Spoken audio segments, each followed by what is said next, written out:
책 주목, 책을 읽어드리는 목사 임상훈입니다. 책 주목에서 두 번째로 추천해 드리고 싶은 책은 하나님의 임재 연습이라고 하는 책입니다.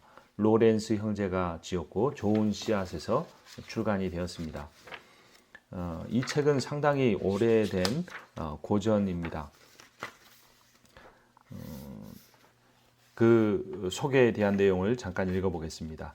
기독교 경건서적의 고전이 된 이 책은 1666년에서 1667년 사이에 로렌스 형제와 보포르 대수도원장 무슈드 살롱의 대주교 대리가 나눈 4차례의 대화와 작성 날짜가 불분명하지만 아마도 1691년 로렌스 형제가 세상을 떠나기 직전까지 주고받았을 것으로 추정되는 15통의 편지를 요약한 내용으로 되어 있습니다. 라고 소개를 합니다. 이 책의 첫 페이지에는 단 4단어가 큰 넓은 여백 가운데 기록되었습니다. 하나님과의 완전한 연합을 갈망하며.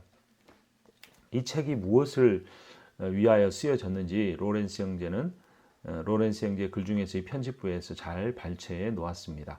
하나님과의 연합입니다. 단순한 연합이 아닌 완전한 연합, 그 연합을 갈망한다, 사모한다라는 의미입니다. 책을 읽기 전에입니다. 이런 질문을 던져보세요. 나는 어느 때에 하나님을 아주 가까이 느끼는가? 어떤 이들은 인생 최고의 절정기에 이를테면 아이가 태어난다거나 결혼식 날에 혹은 오랫동안 간직했던 꿈이 현실로 드러나는 순간에 하나님의 임재를 경험합니다. 반면에 또 어떤 이들은 삶이 가장 힘든 때, 예를 들어 사랑하는 가족이 죽었다든지 자신이 불치병에 걸렸다든지 실직을 했다든지 하는 순간에 하나님을 가까이 느끼기도 합니다. 삶이 최고로 좋을 때와 최악으로 나쁠 때야말로 대다수 사람들이 하나님의 임재를 가장 쉽게 체험하는 때입니다. 하지만 이도 저도 아닌 때 우리를 포함한 많은 사람들이 하나님을 발견하기가 무척 어렵습니다. 우리들 대부분이 그렇듯 고되고 단조로운 일상은 우리를 지치게 하고 녹초로 만듭니다. 매일 똑같이 되풀이되는 일상의 업무들과 끝도 없이 돌고 도는 쳇바퀴 속에서 대부분의 시간을 보내는 동안에는 좀채 하나님을 떠올리지 못하는 것이 그리스도인이라는 우리의 현실입니다. 여기서 중요한 단어 일상입니다. 특별한 날이 아닌 은혜가 쏟아지는 부흥의 집회 장소가 아닌 반복되는 일상, 그 가운데 하나님을 만나는 것, 하나님과 연합하는 것, 이것이 이 책이 매우 중요시하는 주제입니다. 그렇습니다. 우리의 큰 문제는 바로 이것입니다. 다른 날과 크게 다를 바 없는 여느 날, 별다른 아무 일도 일어나지 않을 듯 싶은 보통날, 하나님은 어디 계십니까? 일상의 단조로움 속에서 하나님은 어디에 계실까요? 17세기의 프랑스 사람 주방에서 하나님의 임재를 연습하는 법을 깨우쳤던 로렌스 형제의 살아깊은 인생 체험 속에서 우리는 이 질문에 대해 부분적으로나마 대답을 찾을 수 있습니다. 일상이란 단어와 가장 잘 어울리는 단어가 나왔습니다. 주방이죠. 가장 하나님의 임재를 체험하기 쉬운 것은 큰 교회의 설교 단상일까요? 아니면 그 교회의 주방일까요? 놀랍게도 이 베스트셀러 중에 하나인, 고전 중에 고전인 로렌스 형제가 지은 하나님의 임재 연습은 그곳이 주방이다라고 말하고 있습니다. 로렌스 형제에 대한 소개입니다. 로렌스 형제의 유년과 청년 시절에 대해서는 알려진 바가 거의 없습니다. 우리가 알기로 그는 1605년경 프랑스 로렌느에서 니콜라 에르망이라는 이름으로 태어났습니다. 부모님은 가난하지만 존경할 만한 분들이었죠. 두 분은 니콜라를 신실한 가톨릭 교도로 양육했습니다. 이 로렌스 형제에 대한 소개에서 나오듯이 이 책의 배경에는 가톨릭적인 것이 있습니다. 그래서 우리가 어떤 부분은 잘 걸러서 개신교도로서 잘 걸러서 읽어야 할 부분이 있습니다. 하지만 하나님의 임재와 존재를 사모하는 이 내용은 성경적이기 때문에 우리가 복음적 측면에서 함께 추구해야 할 부분입니다. 18살이 되던 니콜라는 1623년에 겨울에 나무가 잎을 떨구는 것을 보면서 그리고 짧은 시간 안에 나뭇잎이 다시 나고 그 후엔 꽃이 피고 열매가 맺힐 것을 생각하면서 하나님의 섭리와 능력에 대해 강렬한 체험을 했다고 고백합니다. 하나님의 주권과 능력에 대한 이런 개인적인 체험은 그가 세상의 번잡함에서 벗어나 하나님께 대한 큰 사랑으로 불붙게 했으며 그 사랑의 체험은 그 후로도 그를 결코 떠나지 않았습니다. 세월이 지나면서 니콜라는 자신이 세상살이에 점점 더 만족하지 못하고 있음을 깨달았습니다. 그리고 그의 나이 50세가 되었을 때 파리에 있는 맨발의 까르멜파 수도회에 들어가기로 결심합니다. 자신의 모든 것을 다 버리고 오직 하나님만을 사랑하기 위해서였습니다. 또한 수도원에서 엄격한 생활을 하다 보면 하는 일마다 엉망이었던 자신이 똑똑해지고 실수도 하지 않게 될 것이라 생각했기 때문입니다. 니콜라는 까르멜 수도의 평신도 형제의 자격으로 들어갔습니다.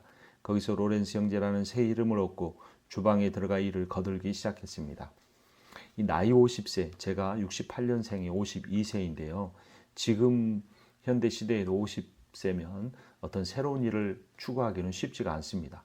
그런데 이 17세기의 50세는 할아버지와 같은 나이죠. 그리고 또 하나, 수도원에 들어가서도 주방에 있다는 사실, 그에게 무엇인가 새로운 일이 일어나기에는 전혀 가능성이 없어 보이는 상황입니다. 그러나 그는 그곳에서 하나님과 임재하는 그러한 깊은 교제의 자리로 들어가는 축복을 누립니다. 그러나 어느 때부터 그 일은 그에게 새로운 의미로 다가오기 시작했습니다. 사람에게 환영받지 못하는 가장 힘들고 비천한 일이 전혀 다른 차원에서 이해되기 시작했습니다. 그가 모든 일을 하나님께 대한 사랑에 근거하여 행하기로 의식적으로 결단한 뒤부터 말입니다. 그는 하나님 사랑을 위해서라면 땅에서 지푸라기 하나를 집어들 수 있다는 것에도 즐거웠습니다. 하나님을 위해서 대단한 일을 해야 한다는 것이 아닌 아주 작은 일, 그 일의 크고 작음이 아니라 어떤 일에서든지 하나님을 추구하는, 하나님을 사랑하는 마음이 중요하다는 것입니다. 사람들은 수도원 한 구석에서 허접한 주방일을 하고 있던 평신도 형제에게 무슨 일이 일어났다는 것을 알아차렸습니다. 그들이 그것에 대해 묻자 그는 생활의 사소한 의무들을 행하는 중에 하나님의 임재를 연습하는 것에 대해 이야기해 주었습니다. 거기엔 어떤 비결 같은 것도 없고 신비로운 것도 없다고 했습니다. 자기 일을 하면서 하나님을 기억하기만 하면 된다고 말입니다. 아주 쉬운 내용이지만 가장 실천하기는 어려운 것이죠. 우리는 무엇인가 어떤 지식의 특별함을 추구하는데 지식의 평범함이지만 그것을 실천하는 특별함이 중요하다는 겁니다. 대단한 지식을 갖고 적게 실천하는 것보다 평범한 지식을 가지고 대단하게 실천하는 것이 중요한 것이죠. 그리고 그 실천의 내용은 하나님의 임재를 추구함입니다. 세월이 흐르면서 로렌스 형제는 삶을 통해 엄청나게 중요한 것을 발견했다는 사실을 알았습니다. 자신에게 뭔가가 있다고 자랑하지는 않았지만 그는 자기가 깨달은 것을 다른 이들과 함께 나누려고 애썼습니다. 사실 하나님의 임재를 연습하기 위해서는 자기 자신이 아니라 하나님께 생각을 집중해야 합니다. 자기 기분이 어떤지 그리고 무엇을 체험하는지는 나날의 일상 속에서 하나님을 사랑하고 기억하는 것에 비해 언제나 2차적인 문제일 뿐입니다. 하나님의 임재를 체험하기 위한 단계적 과정 따위는 찾을 수 없습니다. 이 주방 성자에 의하면 하나님의 임재는 어떤 프로그램으로 체험할 수 없습니다. 그것은 단지 반복되는 연습, 하나의 삶의 습관일 뿐입니다. 요즘에 영성훈련도, 경건훈련도, 묵상훈련도 다 어떤 과정으로 이해하려고 합니다. 프로그램 수료증을 받은 것으로 그러한 자격을 얻었다고 생각합니다. 그렇지 않다는 것입니다. 실제가 중요합니다. 자기의 생각과 마음이 어디를 향하는가가 중요하다는 것입니다. 하나님을 자주 생각하십시오. 그분은 늘 당신 곁에 계시고 당신과 함께 하십니다. 그분을 홀로 두지 마십시오. 나를 만나러 온 친구를 혼자 두는 것은 신뢰라고 생각하지 않습니까? 하나님의 임재 연습은 하나의 습관, 라틴어로 하비투스이죠. 즉 어느 정도 시간이 지나면 자연스럽고 거의 반사적으로 반응하게 되는 규칙적이고 훈련된 삶의 방식으로 나타나야 합니다. 일상성과 함께 반복성이 매우 중요합니다. 특별한 지식이 없어도 일상의 삶에서 하나님을 추구하는 반복되는 습관이 되면 이루어집니다. 대화라는 주제인데요. 이 대화의 첫 번째는 로렌스 형제와의 만남, 두 번째는 모든 일을 하나님 사랑을 위하여. 세 번째는 하나님을 갈망함. 네 번째는 하나님의 임재를 유지함입니다. 로렌스 형제의 만남에 대한 첫 번째 대화입니다. 겨울이 가깝던 어느 날 그는 길을 걸어가다 나무에서 잎이 떨어지는 것을 보고 문득 하나님 생각이 났다. 계절이 바뀌면 곧 다시 나무에 새싹이 돋을 것이다. 그 후엔 꽃이 피고 예전처럼 풍성한 열매가 맺히겠지. 이런 생각을 하니 하나님의 섭리와 무한한 능력이 정말 놀랍게 다가왔다. 그때의 강렬한 경험은 그에게 회심이라 부를 수 있는 만한 것이었다. 그의 마음속에는 하나님에 대한 뜨거운 사랑이 불타오르기 시작했다. 그 사랑은 이후 40년간 줄곧 이어졌고 하나님과 동행하는 삶을 가능하게 하는 원동력이 되었다. 하나님은 어느 날 찾아오십니다. 우리가 간절히 찾아도 하나님이 우리에게 나타나지 않으실 때가 있지만 그 기도가 이어지다 지쳐서 내가 기도했다는 사실도 잊어버리는 어느 날 하나님은 찾아오십니다. 하나님은 찾아오시는 분이시죠. 우리가 하나님과 끊임없이 대화를 나눔으로써 늘 하나님의 임재를 의식해야 한다. 자, 이 부분부터는 책은 3인칭으로 기록을 했지만 1인칭으로 제가 읽어드리겠습니다. 그래서 로렌스 형제가 여러분에게 직접 말하는 그러한 방식이 되겠습니다. 세속의 일을 하든 영적인 일을 하든 매사에 하나님께 자신을 온전히 내어 드리십시오. 하나님께 자신을 온전히 내어 드린 사람이 있다고 합시다. 그런 사람에게는 고난이 닥치든 위로가 부어지든 크게 차이가 없습니다. 하나님의 뜻이면 무엇이든 그 뜻을 준행하는 것이 그의 기쁨이자 만족의 근원이기 때문입니다. 비록 고난이 닥치더라도 그 안에 하나님의 뜻이 담겨 있고 그 뜻에 복종할 마음이 충분하므로 그 사람에게는 기쁨만이 따를 것입니다. 그러면서 그는 우리가 살아가면서 쉽게 경험하는 건조함, 무감동, 지루함에 대해서도 이야기합니다. 하나님께서는 그런 의미 없어 보이는 일들을 통하여 그분을 향한 우리의 사랑을 시험하신다. 우리는 그런 시기들을 지날 때 오히려 하나님을 향한 우리의 결심과 헌신을 잘 실행할 수 있어야 한다. 바로 그런 일들을 통하여 우리는 하나님과 친밀한 동행을 이룰 수 있으며 또한 영적으로 한 걸음 나아갈 수 있게 될 것이다.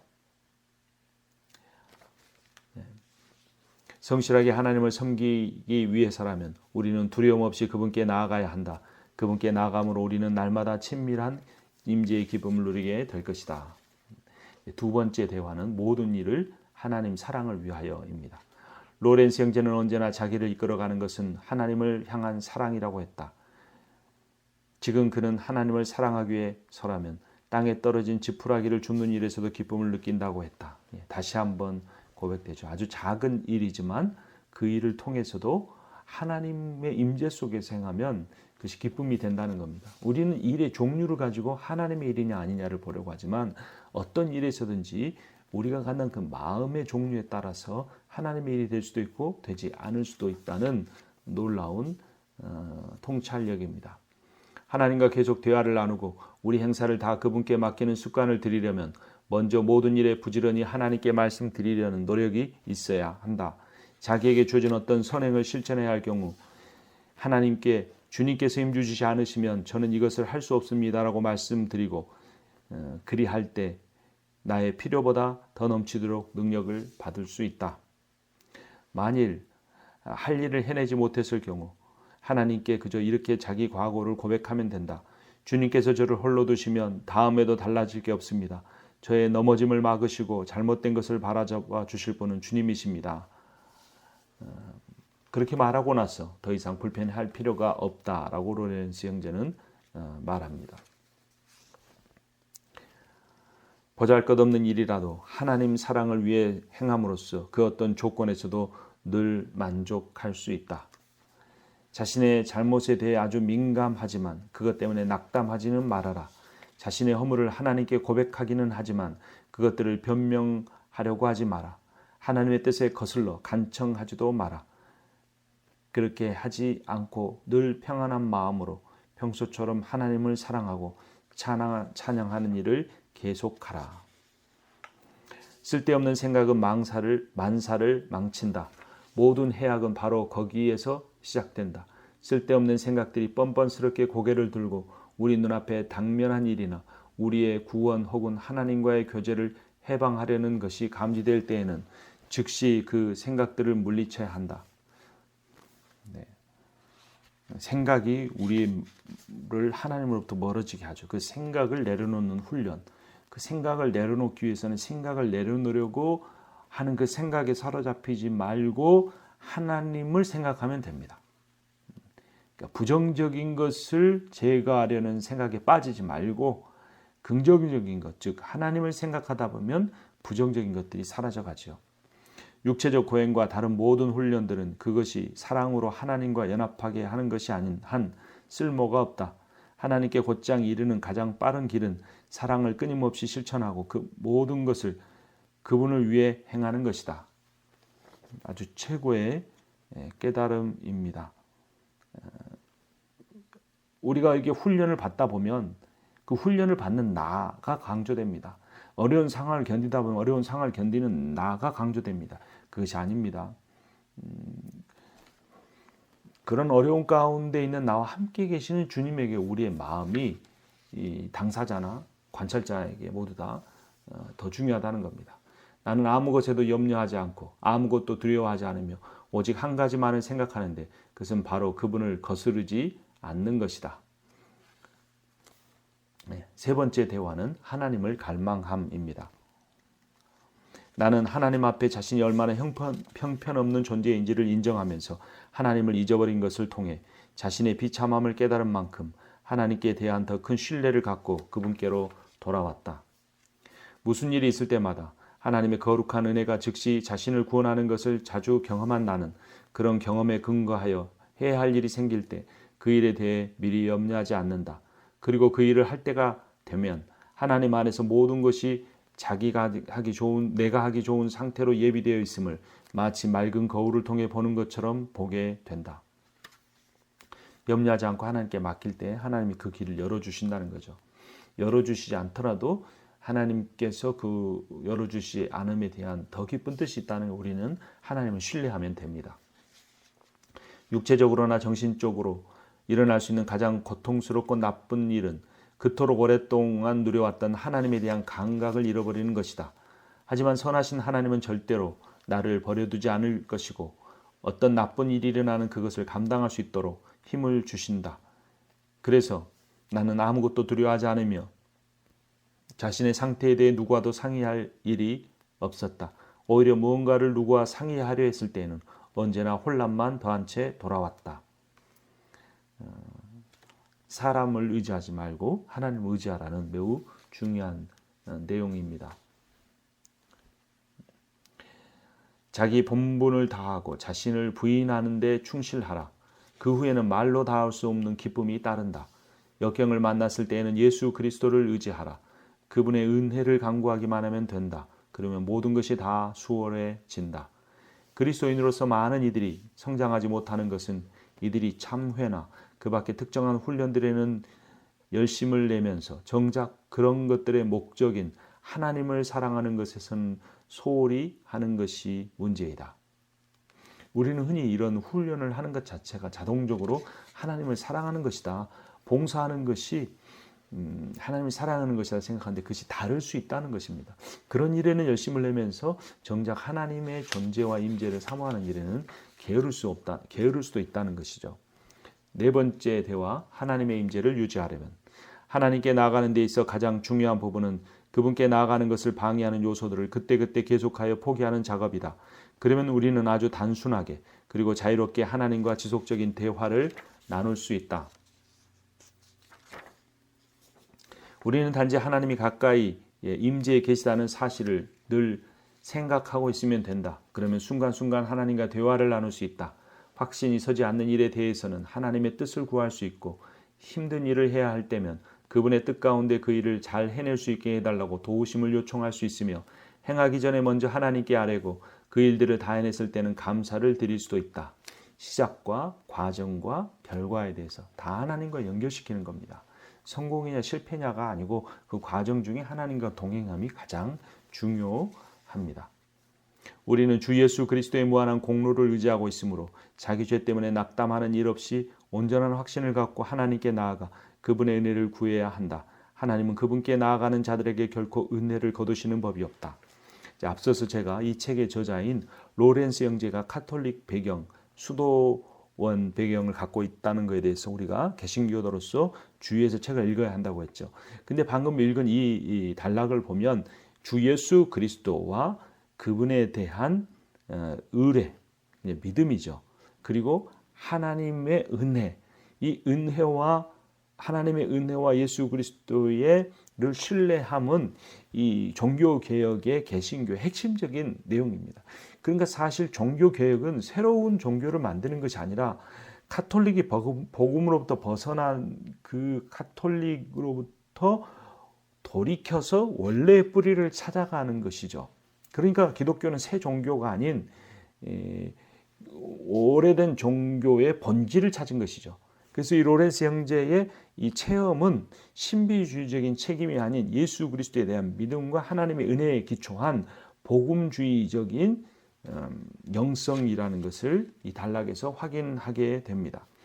하나님의 임재의식에서 생각이 벗어나거나 하나님의 도우심을 구하는 것을 잊어버린 경우를 제외하고는 언제나 은혜를 분명히 느꼈고 그 은혜가 부족한 적이 한 번도 없었다. 우리가 어떻게 행하는 게 옳은지 확신하지 못할 때에도 하나님은 우리에게 언제나 빛을 비춰주신다. 다만 우리는 하나님을 기쁘시게 하는 것 외에 다른 의도가 없어야 할 것이다. 우리의 성화는 우리가 이런 일도 해보고 저런 일도 해보는 데 달려있는 게 아니다. 이런 일이든 저런 일이든 우리가 흔히 우리 자신을 위해서 해왔던 그 일들을 방향을 돌려 하나님을 위해 하는 데 달려있다. 매우 중요한 일입니다. 열심의 속도보다 그 열심의 방향이 중요하다는 것이죠. 그 방향이 그 자신이나 다른 사람이 아닌 하나님께 향하면 된다라는 것입니다. 하나님과 대화하는 가장 효과적인 방법은 놀랍게도 일상적인 일들을 수행하는 것에 있다. 순전히 하나님 사랑을 위해 그 일들을 행할 때이다. 그러면서 그 예를 기도로 듭니다. 기도는 다른 무엇도 아니고 오직 하나님의 임재를 의식하는 것이다. 그 시간에 나의 영혼은 하나님의 거룩한 사랑 외에 모든 것에 무감각해진다. 그리고 정해진 기도 시간이 지나도 나는 여전히 하나님과 함께하며 힘을 다해 그분을 찬양하고 감사하기 때문에 달라지는 것은 아무것도 없다. 기도란 내 소원을 아뢰는 것이기도 하지만 그것은 어린아이의 기도와 같습니다. 성숙한 기도는 성숙한 자녀가 그 부모를 공경하고 사랑하고 부모의 뜻을 행하려고 하는 것처럼 성숙한 기도는 하나님의 임재에 잠기고 하나님의 거룩한 사랑에 붙들림을 받는 겁니다. 믿음은 우리로 하여금 하나님을 전적으로 신뢰하게 만들며 그분께 자신을 굴복시킴으로 주님이 우리를 속이지 않으실 것을 확신시킨다. 모든 일을 하나님 사랑을 위해 한다고 할 때 우리는 사소한 일들을 하는 것에 실증을 내서는 안 되는데 이는 우리의 일이 얼마나 크고 위대하냐가 아니라 그 일을 사랑으로 하느냐에 그분의 관심이 있기 때문이다. 그는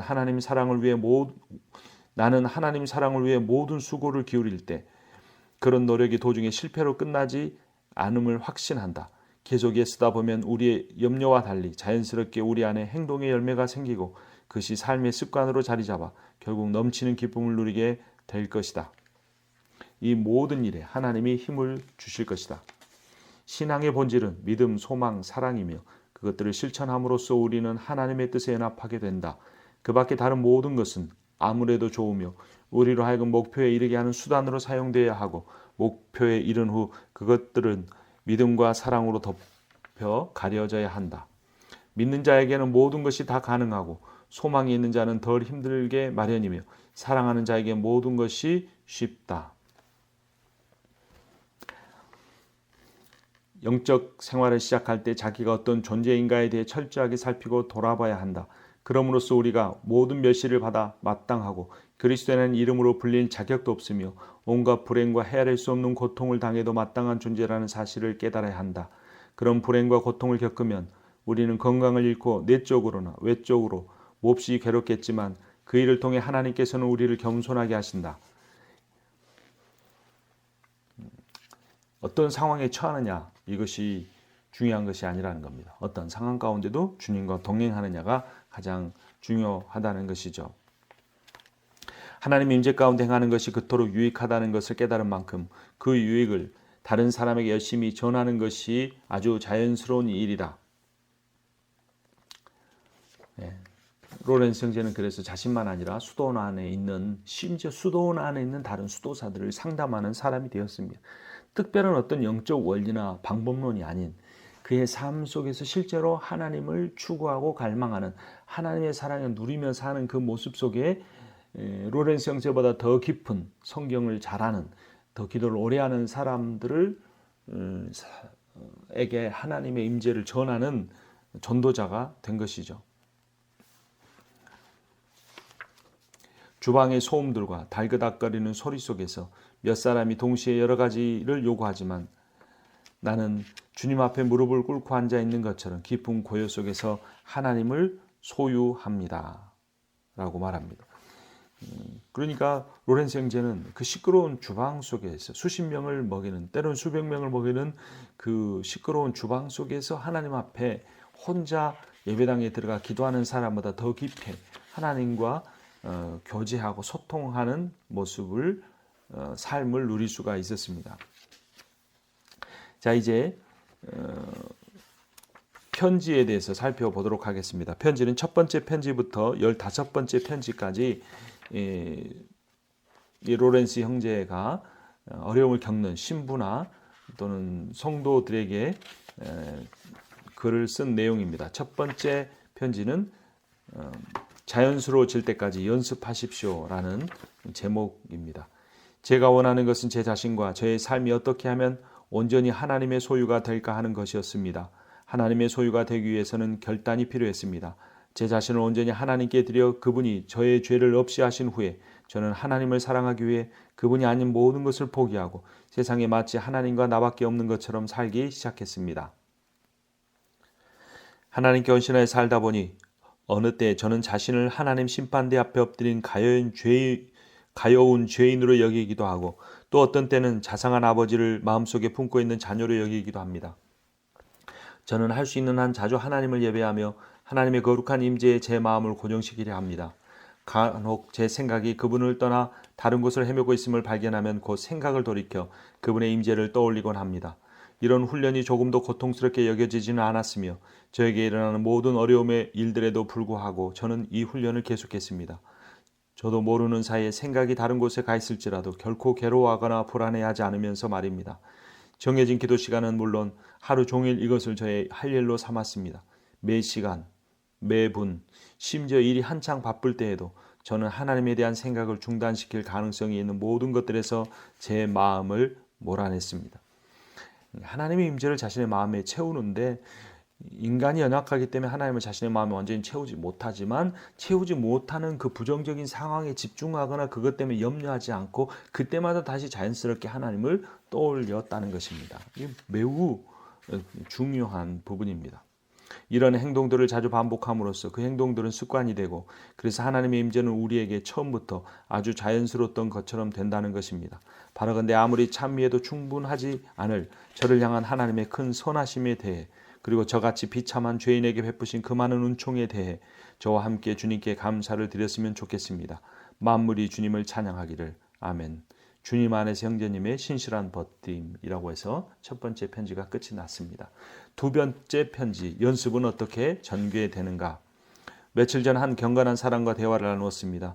그에 따르면 영적 삶이란 은혜의 삶으로서 노예적인 두려움에서 시작하여 영생에 대한 소망으로 강해지고 순전한 사랑으로 완성됩니다.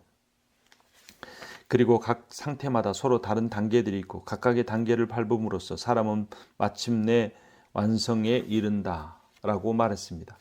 저는 이 모든 방식들을 다 따르지는 않았습니다. 그리고 그 방식들은 저를 실망시킨다는 것을 알았습니다. 그래서 저는 차라리 하나님 앞에서 나 자신과 그 외의 모든 것을 다 포기하기로 결심했습니다. 그것은 하나님의 사랑에 대해 제가 할 수 있는 최선의 보답이었기 때문입니다. 이곳에 들어와서 처음 한 해 동안 저는 정해진 경건의 시간이 되면 대개 죽음, 심판, 천국, 지옥 그리고 저의 죄에 대한 생각에 골몰하곤 했습니다. 그리고 그 후 몇 년간은 경건의 시간 외에도 하루 종일 심지어 한창 일하는 중에도 조심스럽게 하나님의 임재하심에 마음을 쏟았습니다. 늘 나와 함께 하시며 내 안에 계시기도 하는 그분을 생각하면서 말입니다. 그러다가 저는 마침내 정해진 기도 시간에도 부지중 그렇게 하기에 이르렀고 정해진 기도 시간 외에도 부지중 그렇게 하기에 이르렀고 이로 인해 제 안에 큰 기쁨과 위로가 생겨났습니다. 이 연습으로 제 안에는 하나님을 지극히 높이고 존중하는 마음이 일었고 그 점에 있어서는 오직 믿음만이 저를 만족시킬 수 있을 정도가 되었습니다. 처음에 부부가 만났을 때는 나에게 사랑의 불꽃을 태우게 한 상대밖에 없죠. 그에게만 집중합니다. 그러다 점점 관계가 식어지고 그냥 그 사람의 존재를 거의 무시하듯 하며 살아가는 게 일상의 부부들의 모습입니다. 근데 우리와 하나님과 관계가 그렇게 될 수 있다는 것입니다. 그런데 이 로렌스 형제는 점점점 더 하나님에 대해서 사랑하는 그 마음을 품게 되었다는 것이죠. 그러나 로렌스 형제도 어려움을 겪었습니다. 시작은 그랬지만 처음 10년 동안은 상당히 고통스러웠다는 것을 말씀드리지 않을 수 없군요. 제가 바라는 만큼 하나님께 헌신하지 못했고 죄가 마음에서 늘 떠나지 않았으며 자격 없는 저에게 하나님께서 큰 은총을 베푸셨다는 생각이 오히려 저를 괴롭게 만들기도 했습니다. 이 시기에 저는 자주 실족했고 힘겹게 다시 일어서야 했습니다. 또 어떤 때에는 이건 다 고집스러운 미망이며 나에게 구원 같은 건 없다는 생각이 들기조차 했습니다. 이런 고민 속에서 일생을 마치고자 마는 것은 아닌가 하는 고민 속 한동안 빠져 있었는데 저는 제 자신이 달라진 것을 갑자기 깨달았습니다. 그리고 제 영혼은 마치 그 중심점 안식처에 있는 것처럼 깊은 내적 평안을 느꼈습니다. 그 후로 저는 단순하게 믿음으로 그리고 겸손과 사랑으로 하나님 앞에서 행하고 있으며 하나님을 거스를 만한 일은 행하지도 생각하지도 않으려고 열심히 애쓰고 있습니다. 저는 다만 제가 할 수 있는 일을 다 하고 나면 하나님께서 당신이 기뻐하시는 일들을 제게 해주시기를 바랄 뿐입니다. 현재 제 안에서 일어나고 있는 일에 대해서는 표현하기가 어렵습니다. 지금은 고통도 없고 두려움도 없습니다. 또한 하나님의 뜻 외에 다른 아무 뜻도 가지고 있지 않으며 모든 일에 그분의 뜻을 이루려 애쓰고 있습니다. 하나님을 거스르려고 하거나 하나님 사랑이란 동기에서 벗어나는 일이면 길에서 지푸라기 하나 줍지 않을 정도로 그분의 뜻에 철저히 순종하고 있습니다. 지푸라기 이야기가 또 나오죠. 지푸라기란 아주 가장 하찮은 일, 지푸라기 짚는 일은 그런 일을 의미합니다. 그러니까 아주 작은 일을 행하는 속에서도 하나님을 만날 수 있고 아주 작은 일을 할지라도 하나님이 원하시는 것이 아니면 안 하겠다라는 그것은 율법적인 태도가 아니고 하나님을 사모하기 때문에 그분이 원하시는 일을 하겠다는 이것이 굉장히 중요한 겁니다. 그래서 저 역시 신앙생활하면서 제가 깨달은 사실이 있는데 그것은 뭐냐면 사람은 자신이 마음에 원하는 대로 됩니다. 그러니까 겉으로 말하는 것 말고 자기의 진심이 자기 마음 깊은 중심에서 원하는 대로 됩니다. 그 마음 중심에 깊이 하나님을 사모하면 하나님을 사모하게 됩니다. 하나님이 와주십니다. 이것이 기도입니다. 이것이 믿음입니다. 그러니까 믿음은 속일 수 있는 것이 아니죠. 믿음은 구호가 아닙니다. 캐치프레이드, 플랜카드도 아닙니다. 자신의 마음에 감춰져 있는 자신의 내면의 중심입니다. 이제 로렌스 형제의 글들을 더 보겠습니다. 저는 스스로를 인간 중에서 가장 형편없는 자, 상처와 부패로 얼룩지고 왕이신 분을 거슬러 온갖 종류의 범죄를 저지른 자로 여깁니다. 그 모든 일에 회한을 느끼며 저의 사악함을 하나님께 고백하고 그분의 용서를 구하며 그분의 뜻대로 처분하시도록 저 자신을 그분의 손에 맡겼습니다. 그러나 자비와 선함으로 충만하신 왕께서는 저를 징계하시기는커녕 오히려 사랑으로 안아주시고 당신의 상에서 먹게 하시고 그 손으로 친히 먹여주시고 보배 합을 열 수 있는 열쇠를 제게 주셨습니다. 그분은 수만 가지 방법으로 쉼없이 저와 얘기 나누기를 기뻐하시고 모든 면에서 당신의 은총을 받는 자로 대해 주십니다. 그래서 순간순간 저는 제 자신이 하나님의 거룩한 임재 안에 있는 것으로 여깁니다. 그러니까 로렌스 형제가 강조하는 것은 두 가지입니다. 하나는 자신의 마음을 온전히 드렸다. 하나님을 원했다라는 거고, 그러나 그 자신의 원하는 행위 때문에 자기가 어떤 신비한 경험을 했다가 아니라 그러한 자신에게 하나님이 나타나 주시고 만나 주시고 사랑해 주시고 임재한 것은 하나님의 전적인 은혜였다. 이게 복음의 핵심입니다.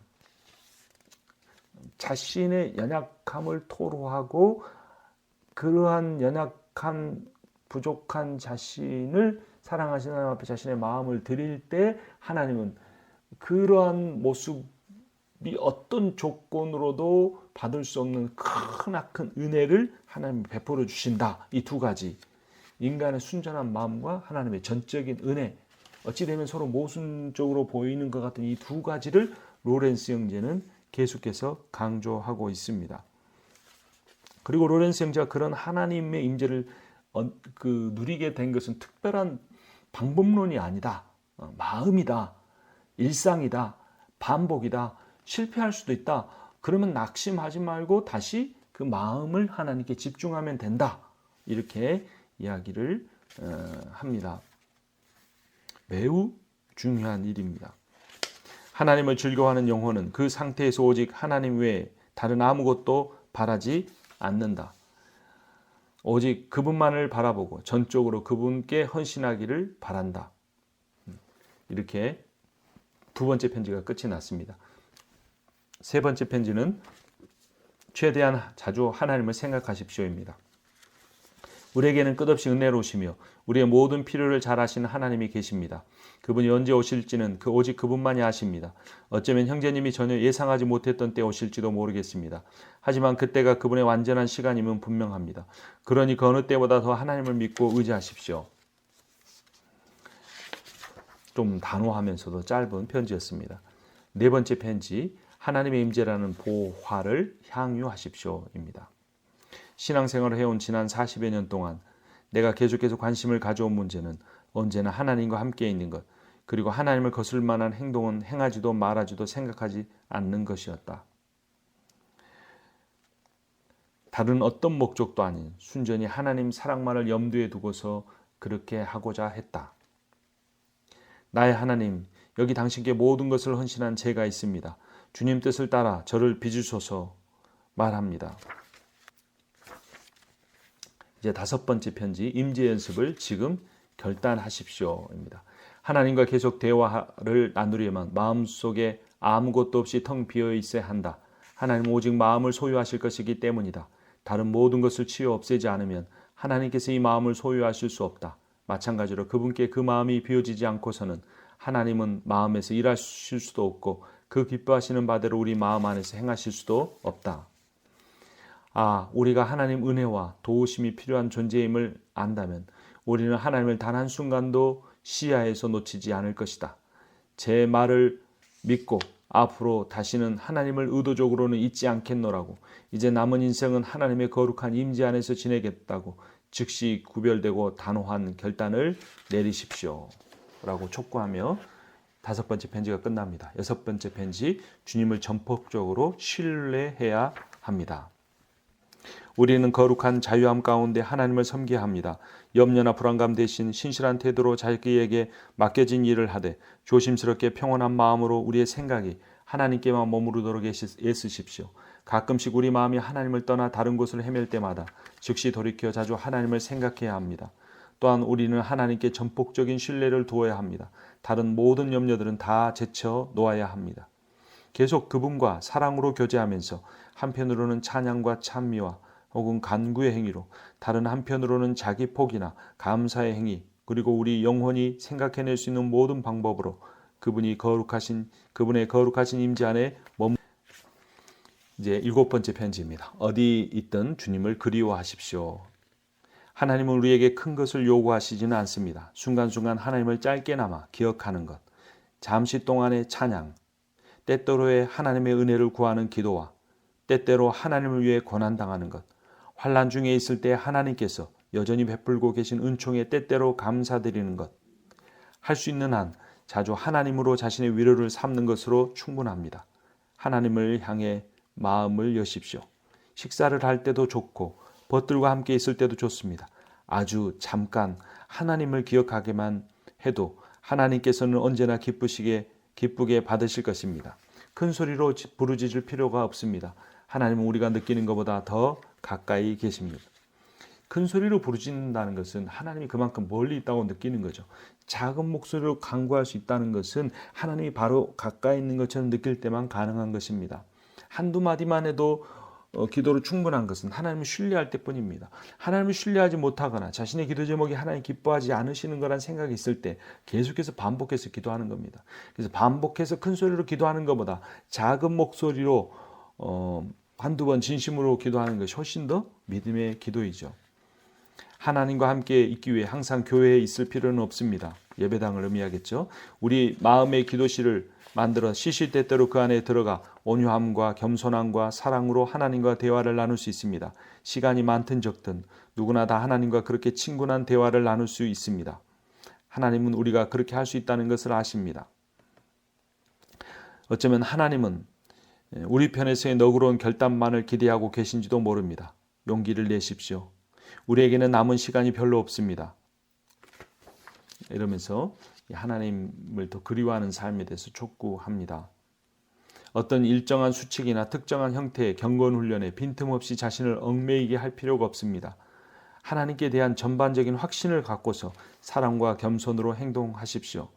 보잘것없지만 제가 기도한다는 것, 그리고 저는 기도의 종이라는 것을 확신하시면 됩니다. 자, 이제 벌써 8번째 편지입니다. 임재를 유지하려면 사람의 생각, 마인드는 극도로 산만합니다.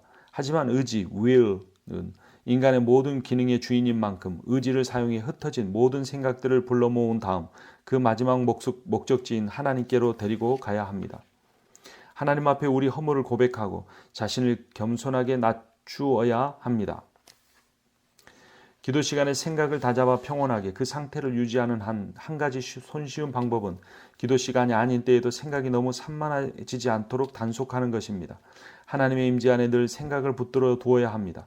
하나님을 자주 생각하는 데 익숙해지면 기도 시간에 마음을 고요히 유지하기가 아니 적어도 여기저기 흩어진 생각을 다시 불러 모으기가 수월해진다는 것을 알게 될 것입니다.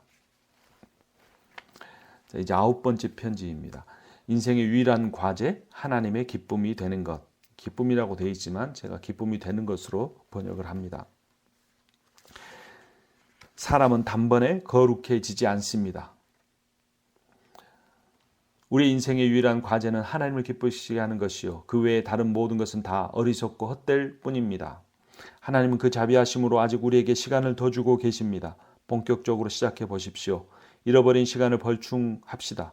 자비의 아버지, 언제라도 우리를 다정하게 받아주실 준비가 되어 있는 그분에게로 확신을 갖고 돌아갑시다.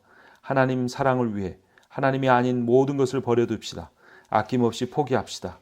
하나님은 우리의 그런 헌신을 받기에 무한히 합당한 분이십니다. 끊임없이 하나님을 생각합시다. 하나님을 전폭적으로 신뢰합시다. 하나님의 은혜를 풍성히 받고 나면 그 결과를 곧 알게 되리란 것을 의심하지 않습니다. 그 풍성한 은혜가 있으면 우리는 모든 걸 다 할 수 있고 그 은혜가 없으면 우리는 죄밖에 짓지 못합니다. 하나님의 실제적이고 계속적인 도우심이 없다면 우리는 삶의 도처에 널린 위험들을 피할 길이 없습니다. 그러므로 계속 우리를 도와주시기를 하나님께 기도합시다. 그런데 하나님과 함께 있지 않다면 어떻게 하나님께 기도할 수 있겠습니까? 하나님을 자주 생각하는 것 말고 하나님과 함께 있을 방법이 무엇이겠습니까? 거룩한 습관을 들이는 것 말고 하나님을 자주 생각할 수 있는 방법이 무엇이겠습니까? 이제 10번째 편지입니다. 주님과 함께 살고 죽으십시다. 어떻게 보면 극단적으로 느껴질 수도 있지만 결국 인간은 죽는 존재인데 누구와 함께 죽을 것인가이겠죠. 당신이 자신의 실패를 오히려 자기에게 유익이 되도록 선용하고 하나님을 전적으로 신뢰한다면 하나님께서는 곧 당신에게 다른 친구를 보내주실 것입니다. 더 힘이 있고 당신을 더 잘 섬기려는 그런 친구 말입니다. 그러므로 하나님을 잊지 마시고 자주 그분에 대해 생각하고 계속 그분을 찬양하고 하나님과 함께 살고 하나님과 함께 죽으십시오. 이것이 그리스도인인 우리가 해야 할 가장 영광스러운 일입니다. 한마디로 말해 이것이 우리가 고백하는 신앙입니다. 하나님을 생각하는 것. 거기서 우리가 하나님을 향해 갖고 있는 사랑이 커지고 깊어지고 그 사랑을 누릴 수 있게 된다는 겁니다. 그러므로 사탄이 우리에게 할 수 있는 가장 큰 일은 하나님을 잊어버리게 하는 겁니다. 가장 종교적이게 만들면서 가장 하나님으로부터 멀어지게 되는 삶. 아이러니죠. 모순이죠. 근데 그 일이 일어납니다. 예수님 당시에 바리새인들이 이랬습니다. 하나님을 가장 사랑했지만 예수님을 가장 멀리 배척했던 사람들.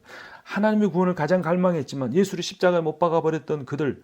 그래서 결국 그들이 예수를 하나님의 아들을 배척하기 위한 그 멸망의 도구가 구원의 도구가 되는 아이러니를 바리새인들이 겪지 않았습니까? 현대 사회에서도 지극히 기독교적인 종교 생활이 지극히 하나님으로부터 멀어지게 만듭니다. 왜냐하면 나에게 하나님이 없는데 내가 예배하고 찬양하고 말씀을 읽으면 내가 하나님과 같이 있는 것처럼 착각하게 만들므로써 하나님이 없는 내 공허한 삶을 가려주기 때문입니다. 로렌스 형제는 그 수도원에서 말씀을 연구하거나 기도하지 않았고 주방에서 일하면서 그러나 일상에서 반복되는 괴로운 힘든 나이 든 사람이 주방에 섬긴다니 얼마나 힘들었겠습니까? 그런 가운데서 하나님을 깊이 생각하고 자주 생각하고 반복적으로 생각함으로써 어느 누구도 누리지 못한 하나님과의 깊은 교제를 누렸던 겁니다. 그런 하나님에 대한 생각을 가지고 살다가 죽는 것, 그것이 신앙의 본질입니다. 이제 11번째 편지, 하나님이 두신 자신의 상태에 만족하기입니다. 그분과 더불어 고난을 받는 사람은 복이 있습니다. 그러한 고난에 익숙해지십시오. 그 고난이 아무리 크고 오래더라도 그것을 참고 견딜 수 있는 힘을 달라고 하나님께 구하십시오. 하나님은 우리가 건강할 때보다 병들었을 때 우리에게 더 가까이 계시고 더 효과적으로 우리 곁에 임재하십니다. 이 편지가 아파서 누워있는 분에게 쓰여졌기 때문에 질병에 대해 더욱더 강조합니다. 하나님은 당신을 직접 치료하려고 하십니다. 그러므로 하나님을 전적으로 믿고 의지하십시오. 하나님께서는 우리의 영혼의 질병을 고치시기 위해 육신의 질병을 보내시기도 합니다. 영혼과 육신을 모두 고치시는 주권적인 치료자가 계시다는 것으로 위로를 삼으십시오. 아픔과 고난도 하나님과 함께 겪는 것이라면 우리에게는 낙원일 것이며 세상에서 가장 큰 즐거움일지라도 하나님 없이 즐기는 것이라면 저에게 지옥일 것입니다. 그러므로 하나님을 위해 고난당하는 것, 그것은 저에게 크나큰 위로입니다. 하나님이 주시는 복보다 그 복을 주신 하나님이면 충분합니다. 주님이면 충분합니다. 라는 위대한 고백입니다. 머지않아 저는 하나님께로 가야 합니다. 이 생에서 제게 위로가 되는 것 가운데 또 한 가지는 이제 믿음으로 하나님을 보고 있다는 사실입니다. 나는 더 이상 믿지 않는다. 다만 본다라고 말할 수 있을 만큼 저는 하나님을 봅니다. 이제서야 믿음이라는 것이 무엇인지 그리고 그 믿음이 나에게 무엇을 가르치는지 알 듯합니다. 그 믿음이 내게 말하는 것을 확신하면서 또한 그 믿음대로 실천하면서 하나님과 함께 살고 죽을 것입니다. 죽음에 가까우면서 이렇게 하나님과 더 깊은 교제를 한다는 것보다 더 아름다운 일은 없을 것입니다. 이제 12번째 편지입니다. 하나님을 떠나는 것을 두려워합시다. 우리가 두려워할 것은 죽음이 아니라 하나님과 멀어지는 것이죠. 담대하십시오. 고통을 쉼없이 하나님께 아뢰십시오. 그 고통을 감당할 수 있는 힘을 달라고 기도하십시오. 무엇보다 하나님과 함께 있음을 습관처럼 자주 즐기시고 하나님을 잊는 시간은 최소한 줄이십시오. 병력함 중에 하나님을 찬미하고 순간순간 자신을 하나님께 드리고 고통이 극에 달할 때에는 하나님의 거룩하신 뜻에 따를 수 있게 해달라고 겸손하고 다정하게 어린아이가 자기 아빠에게 하듯 간구하십시오. 하나님께서 우리를 자신에게로 이끄시기 위해 여러 가지 방법을 사용하십니다. 때로는 우리에게서 하나님 자신을 숨기시는 경우도 있습니다. 하지만 믿음만이 공궁에 처한 우리를 저버리는 일이 절대 없는 믿음만이 우리의 의지가 되어야 하고 우리가 신뢰하는 근거가 되어야 합니다. 전적으로 하나님께만 두어야 할 그 신뢰 말입니다. 저는 제 약함을 잘 알고 있습니다. 만약 한순간이라도 하나님께서 저를 혼자 버려두신다면 살아있는 사람 중에서 가장 비참한 인간이 될 만큼 저는 약합니다. 하지만 하나님은 나를 홀로 두지 않으실 것입니다. 우리가 먼저 하나님을 버리지 않는 한 하나님은 절대 우리를 버리지 않으리라는 강력한 확신이 있기 때문이죠. 그 확신은 마치 본능적인 감각처럼 강력합니다. 하나님을 떠나는 것을 두려워합시다. 늘 그분과 함께 있으십시다. 하나님의 임재 안에서 살고 죽읍시다. 결단, 결의가 가득 찬 내용입니다. 13번째 편지, 고통의 때에 기도하는 법입니다. 그분은 우리 모든 질병을 고칠 수 있는 유일한 의원이십니다. 하나님은 고통받는 사람의 아버지로서 언제라도 우리를 도울 준비가 되어 있으십니다. 하나님은 우리를 무한히 사랑하시되 우리가 상상하는 것 이상으로 사랑하십니다. 그러므로 하나님을 사랑하십시오. 그리고 다른 어떤 곳에서 위로를 구하지 마십시오. 이제 마지막에서 두 번째 편지, 14번째 편지, 모든 것의 중심에는 하나님이 계십니다. 저는 죽음에서 구해달라고 기도하지 않고 담대함과 겸손과 사랑으로 죽음을 감당할 수 있는 힘을 달라고 기도했습니다. 하나님과 함께 고난당하고 하나님과 함께 있는 것은 낙원입니다. 그러므로 이 생에서 낙원의 평강을 누리고자 한다면 하나님과 친숙하고 겸손하게 그리고 다정하게 대화를 나누는 데 익숙해져야 합니다. 어떤 경우든 우리 영혼이 하나님을 떠나 방황하는 일이 없도록 막아야 합니다. 우리 마음을 영적인 성전으로 삼고 그 안에서 쉬지 않고 하나님을 찬미해야 합니다. 우리 자신을 계속 경계해서 하나님을 거스를 만한 것은 행하지도 생각하지도 말아야 합니다. 이렇게 해서 우리 생각이 하나님을 중심으로 움직인다면 고통도 기름 부음과 위로로 충만하게 될 것입니다. 이러한 상태에 도달하기 위한 시작이 매우 어렵다는 것을 저도 잘 알고 있습니다. 순전히 믿음으로 행동해야 하기 때문이죠. 그렇지만 비록 힘들긴 해도 우리는 하나님의 은혜로 모든 것을 다 할 수 있는 것 또한 압니다. 간절히 구하는 사람들에게 하나님은 그 은혜 주시기를 거절하지 않으시죠. 두드리십시오. 끈질기게 두드리십시오. 정하신 때가 되면 하나님께서 문을 열어 주실 것이고 많은 세월 동안 미뤄두었던 것을 한꺼번에 다 주실 것입니다. 이제 마지막 편지인 15번째 편지, 지식을 뛰어넘는 하나님의 사랑입니다. 가장 쓰라린 고통이 닥쳤다고 합시다. 그것은 우리가 결코 참아내지 못할 것은 아닙니다. 우리가 그릇 해석하지만 않는다면 말입니다. 가장 쓰라린 고통일지라도 그것을 베푸신 하나님을 생각한다면, 우리를 낮추시고 괴롭게 하시는 분이 우리 자애로운 아버지이심을 안다면 고통은 그 쓴맛을 잃고 오히려 위로를 주게 될 것입니다. 우리가 몰두하는 모든 일들은 다 하나님을 알기 위한 일들이 되어야 합니다. 하나님을 알면 알수록 사람은 그분을 더 많이 알기를 갈망하게 됩니다. 흔히 사랑은 그 대상을 얼마나 아느냐에 관계되는 일인 만큼 알미 더 깊고 넓어질수록 우리의 사랑은 그만큼 더 커질 것입니다.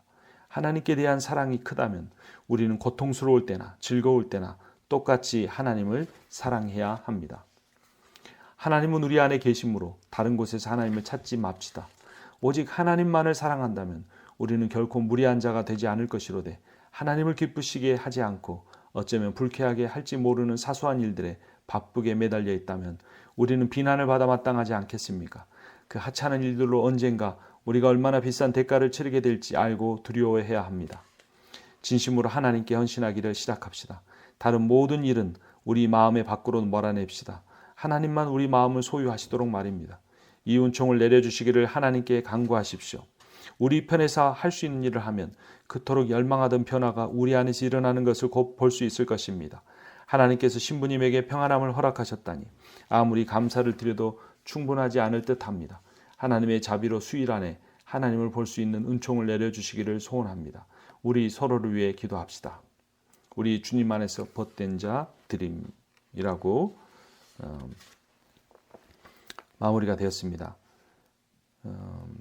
놀랍게도 로렌스 형제는 병에 걸린 신부를 위해 이 글을 썼는데, 이 로렌스 형제가 이 마지막 편지를 쓴 후 2주 후에 병을 얻어 자리에 알아누웠고 그로부터 일주일을 넘기지 못하고 세상을 떠났다고 합니다. 결국 로렌스 형제가 병에 든 신부를 위하여 쓴 편지는 곧 자신을 위하여 쓴 편지이기도 했습니다. 하나님께서 병든 신부를 사랑하는 로렌스 형제의 마음을 아시고 그의 사랑의 마음을 통해 로렌스 형제를 위로하신 것이죠. 또 로렌스 형제는 신부를 사랑하고 아끼는 마음을 통해 하나님의 사랑을 깊이 얻었고 깨닫고 체험하고 평안한 가운데 주님께로 돌아갈 수가 있었던 것입니다. 하나님의 임재 연습, 로렌스 형제가 지은 이 책의 주제 다시 한번 기억해 보기를 원합니다. 우리가 성경을 많이 아는 것보다, 기도를 오래 하는 것보다 우리의 일상의 삶이 중요합니다. 일상의 삶에서 하나님을 늘 생각한다는 것은 쉽지 않은 일입니다. 하나님으로부터 우리를 멀어지게 하는 미디어들이 로렌스 형제가 사는 시대보다 훨씬 더 많은 시대를 우리는 살아가고 있기 때문입니다.